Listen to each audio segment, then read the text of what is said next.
Have you heard of Munich 1938? Well, of course you have, but do you know what really happened?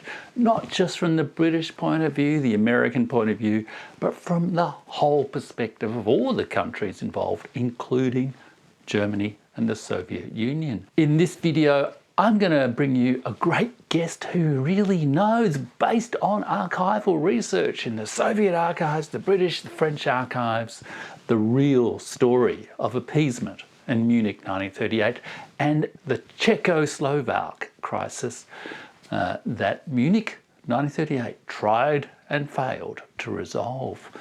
My name's Jeff Rich. Welcome to the channel where I talk about history and connect it to world events.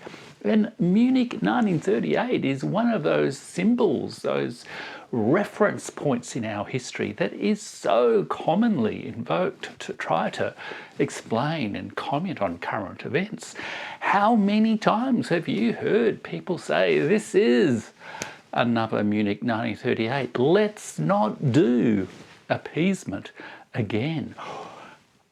Recently too, we've had Timothy Snyder, the historian, refer to the Soviet invasion of Poland in late 1939, its recent anniversary, and refer to Stalin as Hitler's ally, even though a bare 2 years later, of course, Operation Barbarossa will be launched. And even just last week at the Valdai conference, Vladimir Putin, president of Russia, spent 10 minutes actually talking about Munich 1938 and the Czechoslovak crisis at that conference. He referred to looking at the original documents in the archive, and my guest in this special deep dive interview is Michael J, Carley, a historian who has also looked at those same archival documents and has written for us all in English, but also coming out in Russian translation as well, his trilogy, Stalin's Gamble, Stalin's Failed Alliance, and Stalin's Great Game. Full interview with Michael Carley is in the video description below, and in this special segment dedicated to Munich 1938 and how the West perhaps betrayed Czechoslovakia, or was it the Soviet Union? We go into depth about the events that are legendary now, perhaps not very well understood. At the start of the interview, we discuss the Czechoslovak crisis from the point of view of Czechoslovakia. You'll actually learn the names and the perspectives of the key Czechoslovak leaders involved in the 1938 crisis. Were they at the actual Munich 1938 conference that determined their fate? There's a question for you. Then we discussed the Spanish Civil War and how that had a dramatic impact on the perception or the relationships between the Soviet Union and Britain and France in terms of the prospects of forming an alliance to save Czechoslovakia. We talk, of course, about appeasement and the personification of appeasement, the British politician Neville Chamberlain. Peace for our time. And then we discuss what actually happened at the Munich conference in 1938. Who, in the expert opinion of Michael J, Carley, who bears most responsibility for the failure to form a defensive alliance against the evidently aggressive Germany of the 1930s. Michael was a fantastic guest. He really knows his stuff. He's written the trilogy on the failed diplomacy from the Soviet archives in the 1930s, Stalin's Gamble, Stalin's Failed Alliance, and Stalin's Great Game. And I'll be speaking with Michael again shortly to discuss Stalin's Great Game. In the meantime, you can head over to jeffrich.substack.com and become a paid subscriber, and you'll get access to the full interview without any ads, without any AI interference, algorithmic interference. And you'll be able to pick up my other guides to history, including my guide to the post-1945 world, and indeed to Vladimir Putin's recent speech at Valdai. Please head over there now and watch this amazing interview with Michael J. Carley about Munich 1938, appeasement, and the betrayal of Czechoslovakia. The Czechoslovak Crisis is the key focus of Vald Alliance, and the central event that's behind the drama of Munich 1938. Last time we spoke a bit about Poland and Romania, two other big East European states. Czechoslovakia is formed after World War I, from the disintegrated Austro-Hungarian Empire. Why don't we start the story of this period in Prague? Who are the Czechoslovak leaders, and how were they sort of navigating the sort of crisis of international relations in the 1930s? Czechoslovakia had a mutual assistance pact with France. France had always backed the Czechoslovak movement during First World War, formation of a Czech Legion, which ended up in Soviet Russia and got involved in the Russian Civil War and foreign intervention. That's an entirely different story. But all that to say that there was a kind of a natural relationship between the French and the Czechoslovaks after the Czechoslovak state was formed at the end of the First World War. And they had a formal mutual assistance pact, and the most prominent leader amongst the Czechoslovaks was Edouard Beneš. He was the foreign minister for a long time, and then I think it was 1935, he became president of Czechoslovakia. He was a Francophile. He was a dyed-in-the-wool Francophile. He couldn't imagine Czechoslovak foreign policy operating outside of its close relations with France. That began to change after the Rhineland crisis in March 1936, when the East European countries began to doubt the viability of France as a trustworthy ally in the event of war against Nazi Germany. Beneš never really wavered in his loyalty to France, and of course, after the disappearance of independent Austria, we talked about this last session.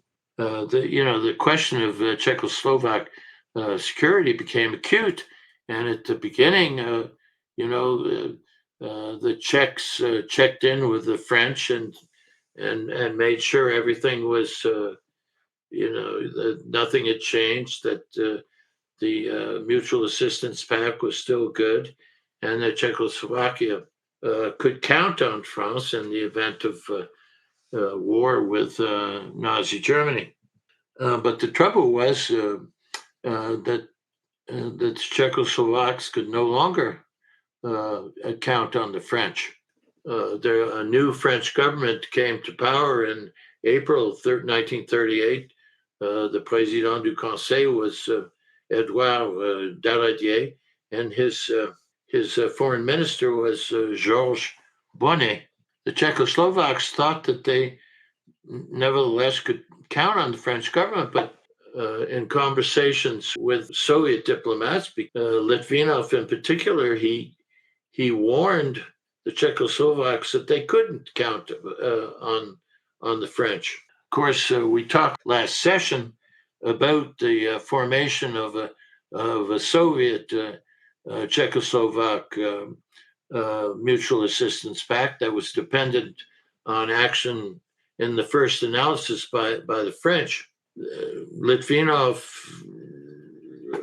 and his colleagues who hadn't been victims of the purges just no longer trusted the French, and they warned the Czechoslovaks not to trust the French, and what can I say? The Czechs were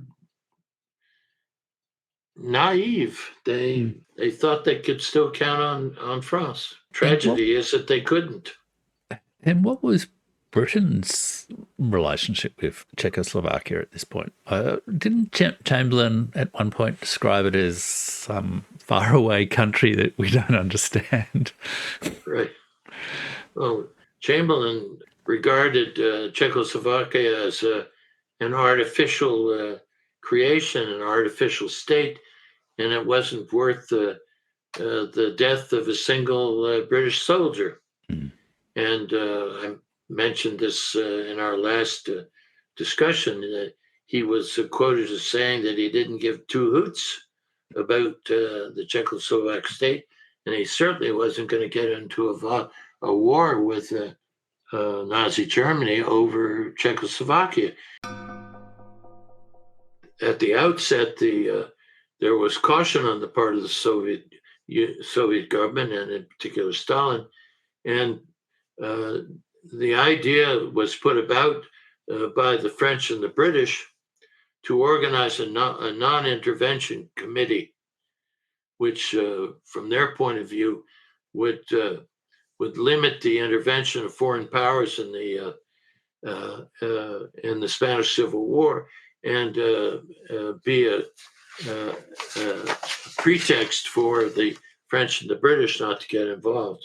Basically, Stalin recognized that this non-intervention committee was just a subterfuge to justify the French and the British for not intervening on the side of the Republican government in Madrid, which, after all, was a democratically elected government. And you would have thought that the British and the French, and in particular the French, would have been interested in backing the government in Madrid, but that didn't happen for a number of reasons, which I explain in my book. But I'll try to skip over today.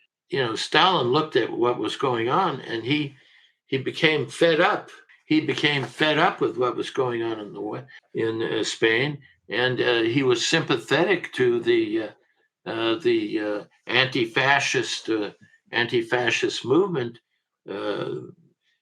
and the Popular Front government in Madrid. And he, in early September of 1936, he gave orders that war material and advisors and pilots should be sent to Spain.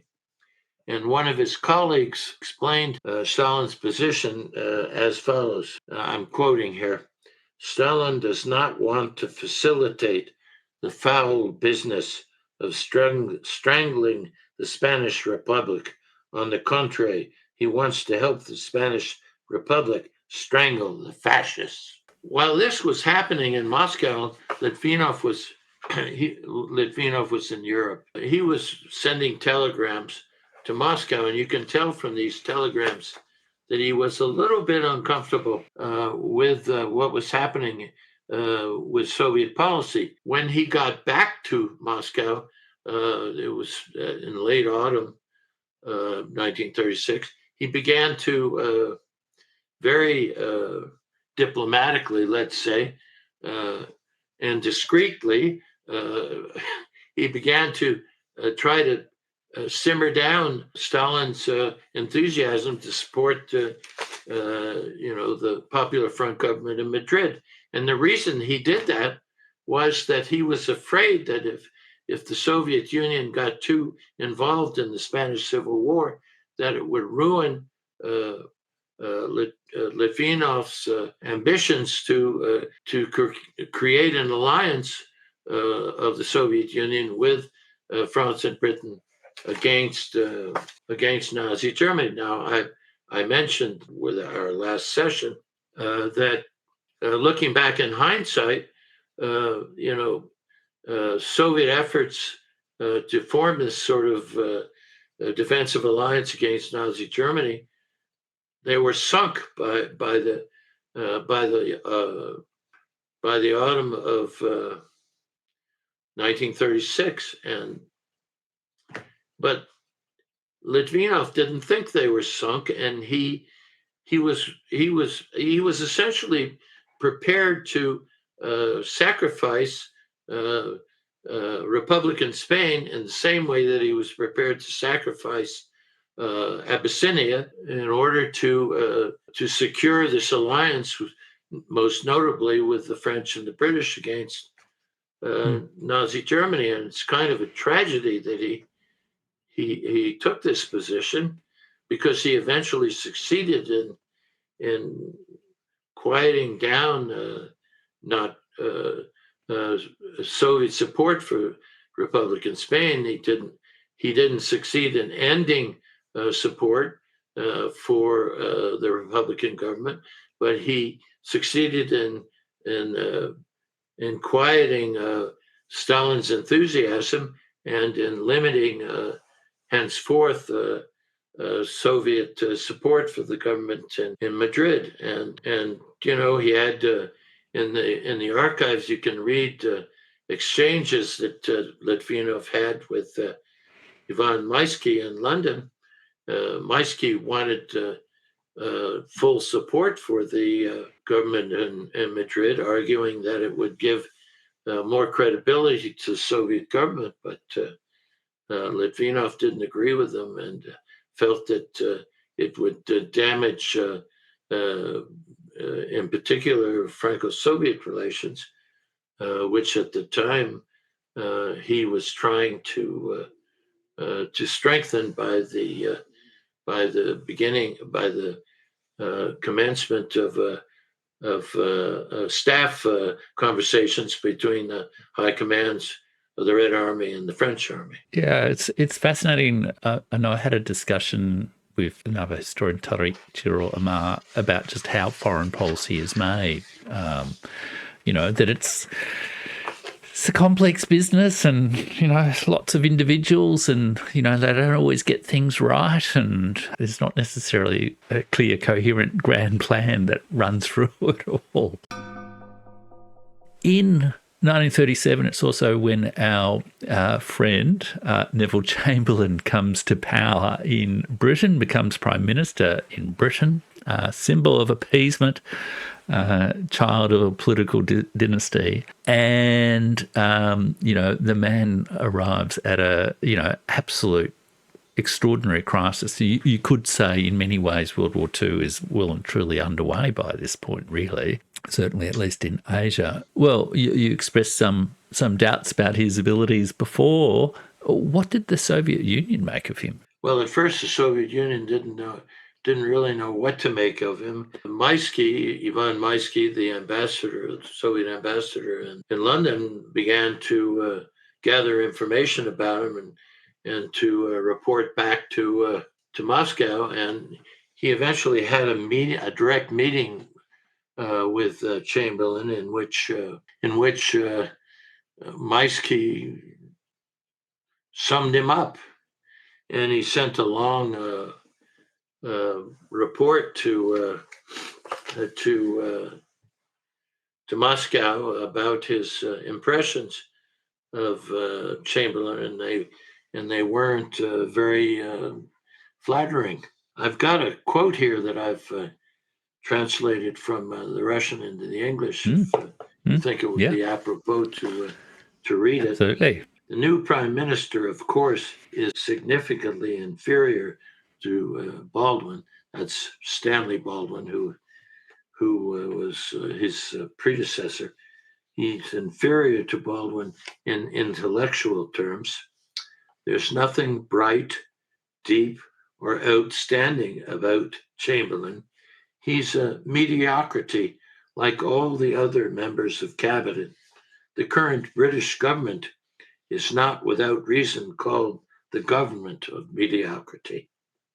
His outlook is limited. There is little flexibility in it.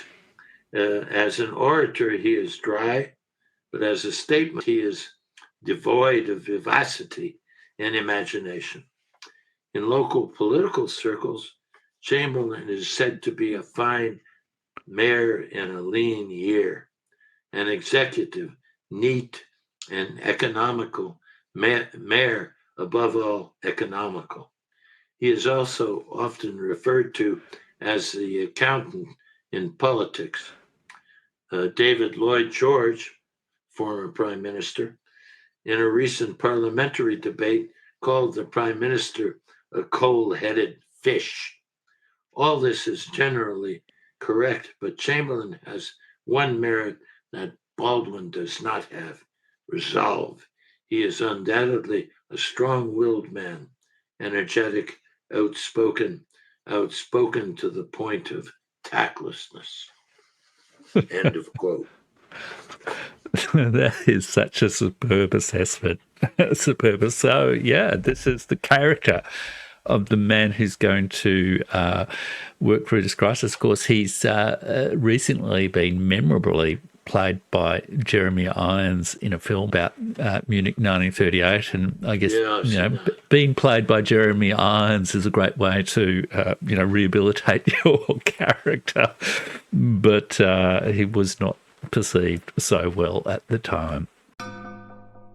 This takes us to the Czechoslovak Crisis that leads up to Munich 1938. In your book, you sort of break this into two phases between January and May 1938 and June-December 1938. At the start, you set the scene at this critical year, describing, I guess, the mood in the Soviet Union, which, of course, has been going through the purges. This is the period known, in the Soviet Union as the Yezovian Terror. There's some of the worst of the show trials and mass imprisonment. But you say, for those who survived Stalin's remorseless attacks, life went on. Europe was in crisis, the threat of war increasing. And how does our key diplomat in this story, Maxim Litvinov, navigate this crisis in the early part of 1938, the Czechoslovak crisis? For me, Litvinov, I expressed my admiration for him in our previous sessions. He never gives up in 1938. He just keeps on looking for angles, looking for devices in order to overcome the the defeatism and unwillingness of the French and the British to stand up to Hitler, and so he carries on in that way, and he gets into an argument with his new deputy commissar. His name was Vladimir Potemkin. Potemkin was the previous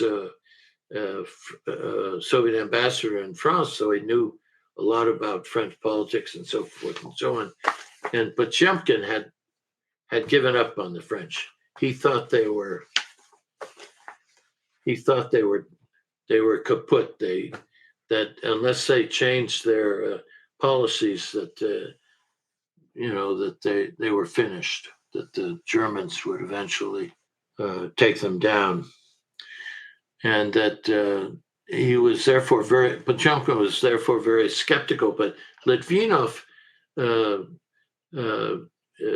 exchanged some letters with inside the commissariat with Potemkin, in which he said, "No, we don't really have a choice. We have to continue to try to find a way forward, in spite of all the pessimism that we might share about what's going on in Europe."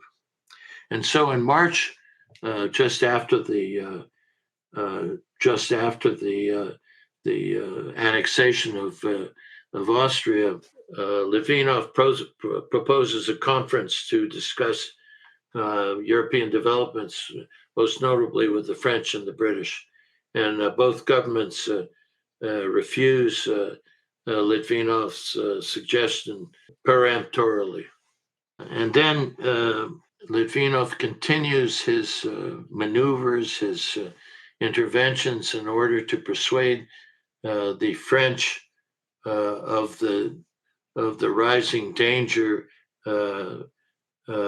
threatening Czechoslovakia and threatening European security.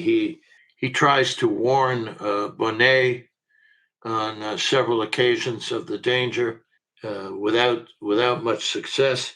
He tries to work through the Soviet embassy in Paris to get into contact with the few members of the French cabinet who were they were called bellicistes at the time, who were prepared to stand up to Churchill.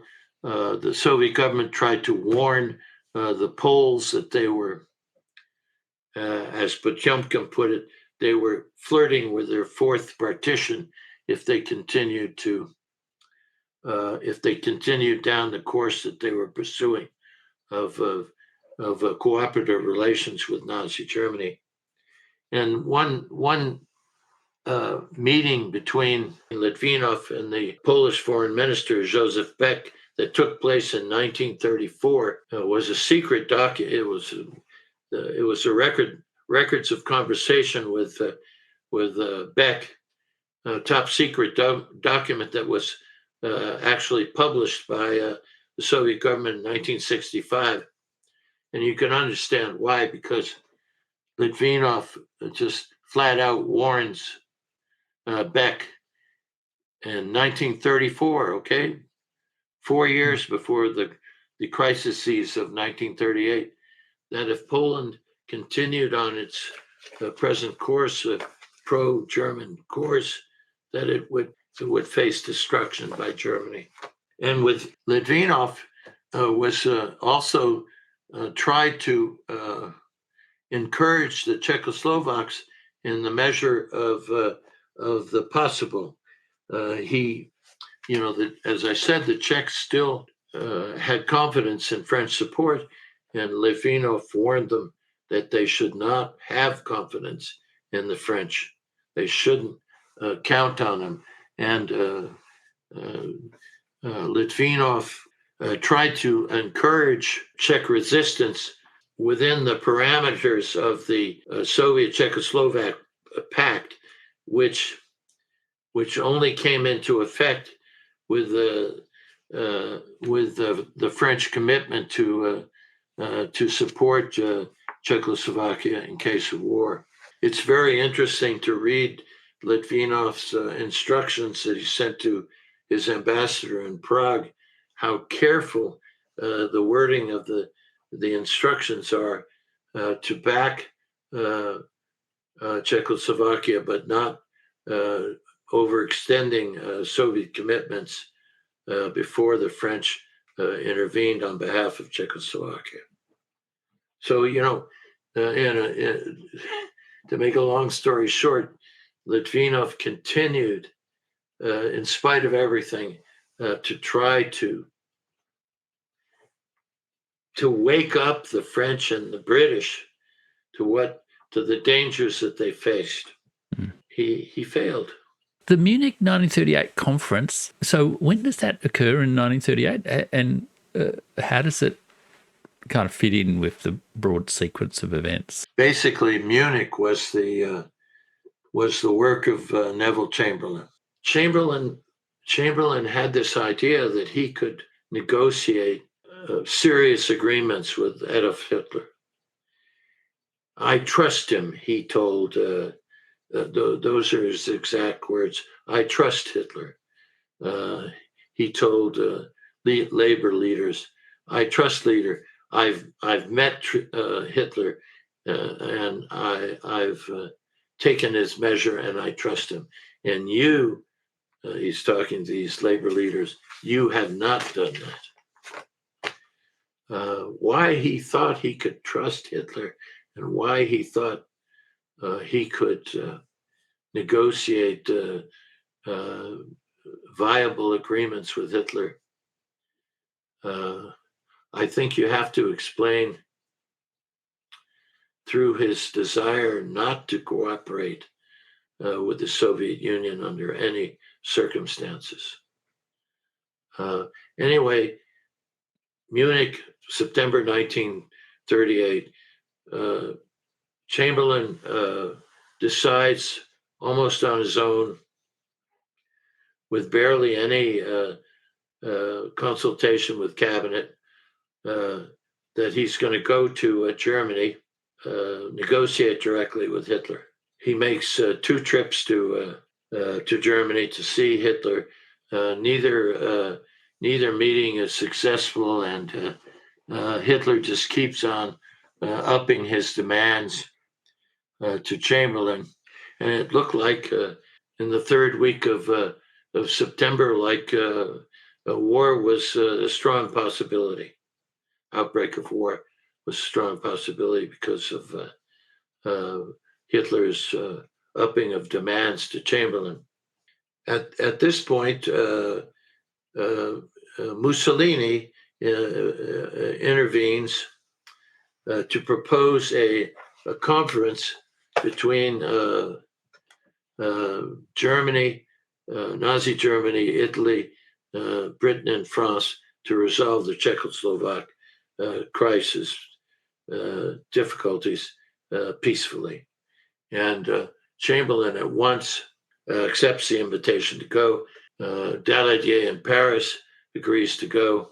At meetings that took place at the very end of September, Chamberlain and Daladier accept the dismemberment of Czechoslovakia and the passing to Germany of the so-called Sudeten territories where there were large populations of German-speaking people. And what else can I say? It was the sad. So, There's one so the other Soviet thing Union were not invited, sort of thing. They weren't participants. No, they so it was just this select group of Italy, France, and neither was the Czechoslovak side. So sort of nothing about Czechoslovakia with Czechoslovakia. No, there's something else that I should say. Beneš had a number of meetings with Eduard Beneš. He's now the president of Czechoslovakia. He had a number of meetings with the Soviet ambassador in Prague. His name was Sergei Sergeyevich Alexandrovsky. And Alexandrovsky prepared these long records of conversation. So we know a lot about what Beneš was thinking. And he kept asking what the Soviet side would do. And Litvinov sent back instructions about what the Soviet position would be. And basically, Litvinov said that the Soviet government would respect its obligations to Czechoslovakia according to the Czechoslovak-Soviet Pact, which, however, required the intervention first of France.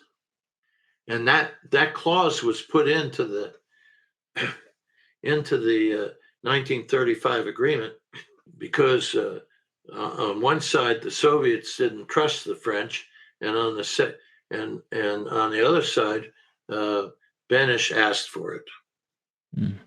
Okay, so Beneš's position was key in the events that took place in the last 10 days of September. The British and French ambassadors in Prague virtually threatened Beneš on the evening of September the 20th. That basically if the Czechoslovaks didn't make these territorial concessions to Czechoslovakia, to Germany, that the Czechoslovaks could not count on the assistance of Britain and France. And, cables went back and forth to London and Paris and Prague.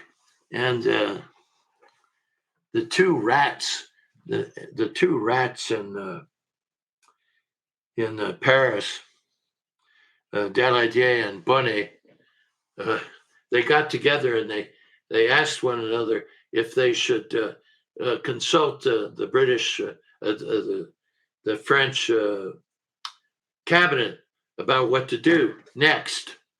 And they decided between themselves that they wouldn't support they wouldn't go to cabinet to ask its advice, and that they would send a message to send instructions to Prague that basically confirming the position of the French and British ambassadors. And the interesting thing about this incident is that apparently Benish threw in the towel in the aftermath of those meetings on the 20th of September. But he still kept waffling and waffling and waffling. And finally, it's Benish that throws in the towel and decides that Czechoslovakia would not defend itself by military force in the event that Germany invaded Czechoslovakia. And once he did that, there was nothing more that the Soviet Union could do to help Czechoslovakia. If the Czechoslovaks wouldn't fight themselves, who else could fight for them? And that's basically what happened. To make a long story short, what was his kind of reasoning or motivation? Was it like did he just feel? Was it like he couldn't win, or what? How would you? It was the usual thing. Benish would not do anything without the support of France. He was dyed in the wool Francophile. Nothing the matter with that. But he wasn't prepared to do anything with the Soviet Union without the support of France. And basically, in the back of Benish's mind, he was afraid of some kind of, in the event of war, some kind of communist takeover, the growth of the Czechoslovak Communist Party in Czechoslovakia. And so he wouldn't accept, he would not accept Soviet support without the support of France. That's interesting.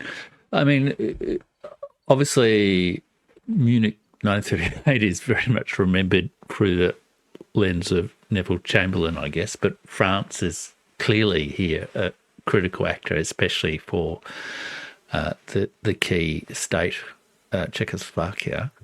But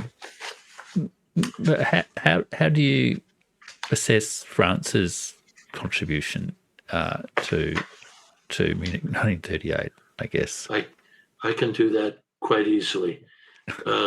One French minister, his name was Georges Mondel. He's a very interesting person. He hated the Germans, and he was a strong belliciste. He wanted French resistance to German aggression. He described Bonnet as a kind of a serpent, a snake, who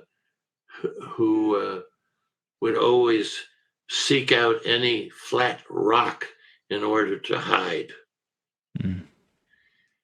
And as for Daladier, he was known as the bull of Vaucluse, which was his electoral riding district. And a smartass replied, yes, okay, Daladier was a bull, but he had the horns of a snail.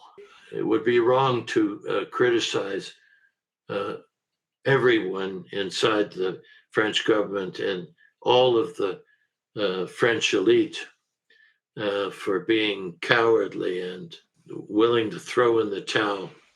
There were people that were strongly in favor of resistance in Nazi Germany. One was Georges Mondel, I mentioned him.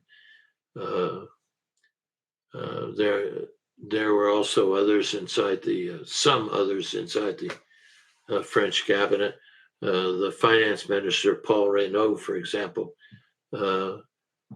maintained close relations with the Soviet embassy in Paris and was at that time in favor of strong resistance to Nazi Germany. So, there were people inside the French government and amongst the French elite, governing elite. I mentioned also Colonel de Gaulle, about whom we spoke during our last discussion.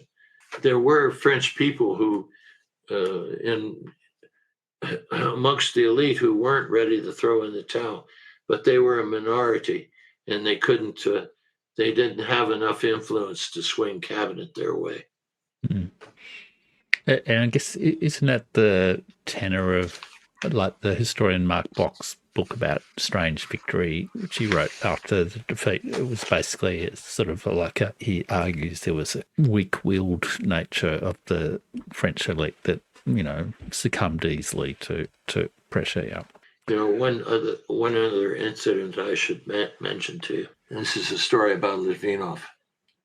He got back to Moscow in the middle of October, and there was an article published in the government supported French language newspaper that came out once a week, and there was a comment a very negative comment in an editorial in this newspaper, which said the following: France had lost everything without even being able to say, except for honor. Except for honor. And the French ambassador in Moscow was infuriated by this comment it's called the Journal de Moscou, in this government-supported newspaper, and he went to Litvinov and demanded a retraction and an apology. And Litvinov basically responded, "Apology for what?" And but just to be sure of his position, Litvinov wrote a long letter dispatched to Stalin explaining the whole situation and checking with Stalin to make sure it was okay to have said what he said to Kullander.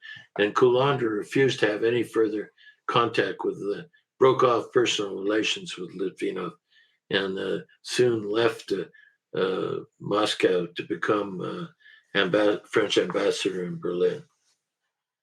But you could see just how contemptuous and disgusted the Soviet side was with the French and British after Munich.